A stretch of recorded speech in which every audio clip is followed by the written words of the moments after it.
আসসালামু আলাইকুম রহমতুল্লাহ বারাকাতুহু। প্রিয় ভাই বোনেরা, আশা করি সবাই আল্লাহ পাকের অশেষ রহমতে ভালো আছেন।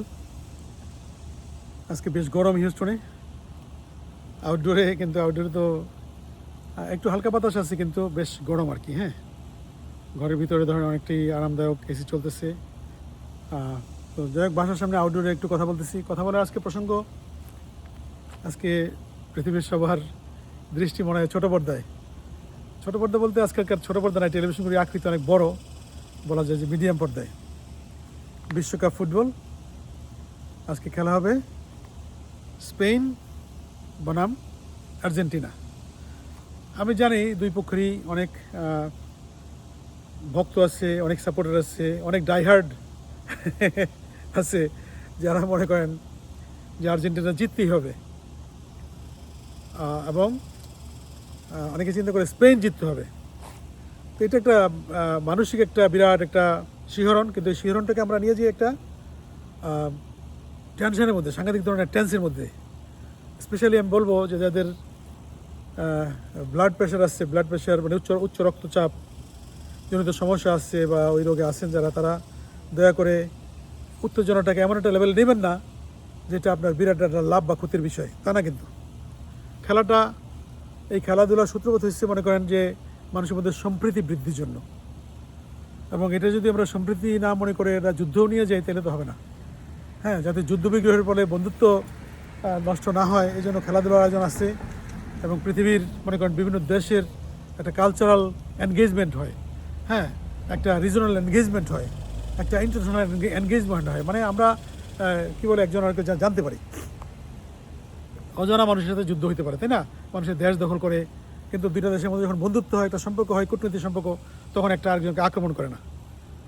তো আসুন আমরা এই খেলাটাকে বৈরিতায় না নিয়ে আমরা এনজয় করি একটা কম্পিটিশন হিসেবে, এবং এখানে কম্পিটিশনের পরে আবার আমরা একেবারে সবাই সবার সাথে বন্ধুত্বপূর্ণ সম্পর্কে থাকি। আপনি খেলায় দেখবেন যে স্টেডিয়ামে আজকে নিউ জার্সি এবং নিউ ইয়র্কের খুব বড় মস্ত বড় স্টেডিয়ামে খেলা হবে। আপনি দেখবেন যে গ্যালারিতে আছে স্পেনের লোকের সাপোর্টার আছে, আবার আর্জেন্টিনার লোকের সাপোর্ট আছে, এবং তারা হয়তো ওই দেশেরই লোক, কিন্তু তাদের মধ্যে মারামারি হয় না। আমরা বাংলাদেশের মধ্যে কেন ঘৃণা ছড়াবো? দেখেন, বাংলাদেশে একটা যে মানুষের মধ্যে একটা কুশিক্ষা প্রতীত হয়েছে, কুশিক্ষা। একটা দলকে আমি সাপোর্ট করলে, আমার দলের বিরুদ্ধে করলে আমি তাকে সহ্য করতে পারবো না। পলিটিক্যাল হোক, ফুটবল দল হোক, বা অন্য কোনো ক্লাব হোক, মোহামেডান আবাহনী, এই যে একটা কুশিক্ষা বা একটা কুরুচিপূর্ণ একটা শিক্ষা দিয়ে গেছে আমাদের, যারাই দিচ্ছে, জ্ঞাত বা অজ্ঞাতভাবে দিচ্ছে, তারা এটা খুব খারাপ কাজ করে গেছে। হ্যাঁ, মানুষের মধ্যে মেলবন্ধনের একটা অন্তরের সৃষ্টি করেছে তারা। তো যাই হোক, আমি বলবো যে আসুন আমরা খেলা দেখি। যেমন মনে করেন আমি সাপোর্ট করি, অনেক ছোটোবেলা থেকে সাপোর্ট করি ব্রাজিলকে।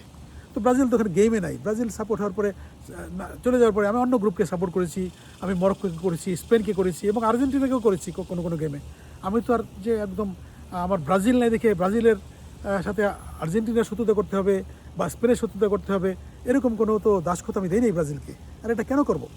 তো এটা আমি মনে করি এটা কুশিক্ষা এবং অশিক্ষা। যারা এগুলি করেন, এগুলো থেকে বের হয়ে আসেন প্লিজ। হ্যাঁ, মানুষকে ভালোবাসতে শিখুন, অন্য দলের সাপোর্টকে ভালোবাসতে শিখুন।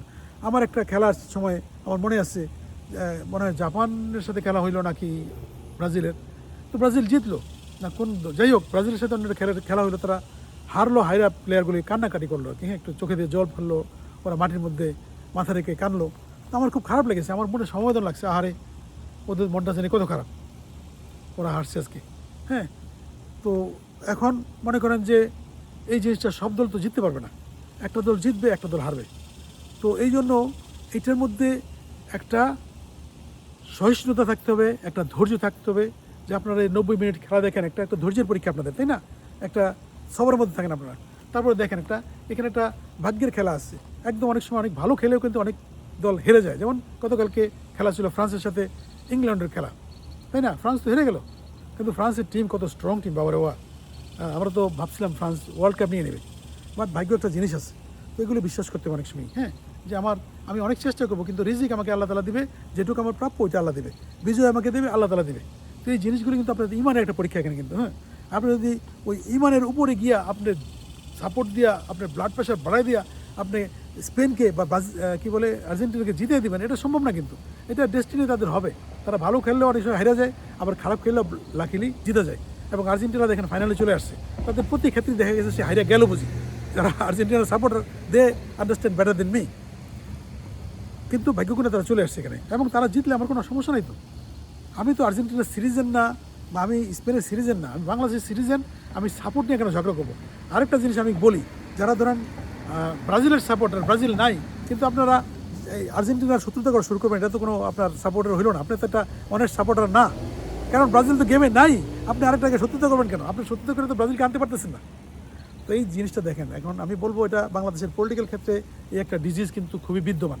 বাংলাদেশের রাজনৈতিক দল মনে করেন যে এই আওয়ামী লীগ এখন ধরেন তাদের কার্যক্রম নিষিদ্ধ ঘোষণা আছে, তারা দেখা গেল কি তারা এনটি বিএনপি বা এনটি জামাত যে কোনো একটা কিছু এটার মধ্যে লিপ্ত, এবং অনেক সময় তারা বলে না আমরা লিপ্ত না, কিন্তু আমি দেখি এটা ইভেন মিডিয়াতে এটা খুবই স্পষ্ট, খুবই দেখা যায়। কিন্তু আপনাদের এই যে সময়টা ক্রান্তিকাল আওয়ামী লীগ যারা করেন মনে প্রাণে, আমি তাদের প্রতি আমার রেসপেক্ট আছে, আই হ্যাভ রেসপেক্ট, কারণ আপনাদের অধিকার আছে, এটা নাগরিক অধিকার, এটাই সংবিধান যে আপনারা করতে পারবেন আওয়ামী লীগ। কিন্তু আপনারা এখন ধৈর্য ধরে যদি দলটাকে সুসংগঠিত করেন, আপনাদের কালিমাগুলি এগুলি মুছার জন্য আপনারা ভালো কাজ করেন, এটা দিয়ে আগাইতে পারবেন।